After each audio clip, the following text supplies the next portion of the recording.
Hello मेरे प्यारे प्यारे दोस्तों, कैसे हैं आप सब लोग। आप सब लोगों का स्वागत है मेरे YouTube channel the teaching bros में। हम बात कर रहे थे sexual reproduction in flowering plants chapter के बारे में। चलिए देखते हैं। Given below are two statement वाला सवाल है, ध्यान से देखिएगा। Statement one, cleistogamous flowers are invariably autogamous. Cleistogamous flowers जो हैं वो उनके अंदर क्या होता है, ऑटोगेमी होती है। ऑटोगेमी मतलब सेल्फ पॉलिनेशन। क्यों? क्योंकि भैया बंद है, क्लीस्टोगेमस मतलब क्लोज फ्लावर जो खुलते नहीं है। ठीक है, अगला देखिए। स्टेटमेंट स्टेटमेंट टू देखिए। क्लीस्टोगेमी इज डिसएडवेंटेजियस। क्लीस्टोगेमी जो है वो डिसएडवेंटेजियस है as there is no chance for cross pollination. Cross pollination नहीं होता है इसलिए डिसएडवेंटेजियस है। यार क्रॉस पॉलिनेशन नहीं हो रहा है तो डिसएडवेंटेजियस इसलिए भी होगा क्योंकि जेनेटिक मेकअप में कोई खास चेंज नहीं आएगा, और जेनेटिक मेकअप में अगर चेंज नहीं आ रहा है तो इवॉल्व होने के चांसेस ना के बराबर है। ये हो गया। तो दोनों ऑप्शन ए और ऑप्शन बी बिल्कुल, यानी स्टेटमेंट वन और स्टेटमेंट टू बिल्कुल सही है। ये आपका ए आंसर हो जाएगा।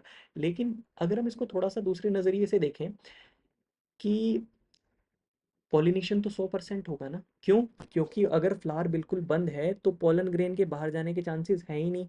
तो क्या होगा, पोलन ग्रेन आएगा और किसके ऊपर गिरेगा, बोलो? एंथर पे पहुंचेगा ना। 100% चांसेस है किसके, पॉलिनेशन के। तो सीड का फॉर्मेशन 100% होगा। तो अगर हम उस नज़रिए से देखें तो एडवांटेजियस भी होगा। तो स्टेटमेंट वन ट्रू और स्टेटमेंट वन ट्रू और स्टेटमेंट टू फॉल्स हो सकता है। तो ऐसा कोई स्टेटमेंट है, statement one is correct but statement two is incorrect, तो हम सी ऑप्शन के साथ भी जा सकते हैं। But which one is more correct, that is option A. Right, तो मैंने आपको दोनों पॉसिबिलिटी बता दी। अगला सवाल देखिए।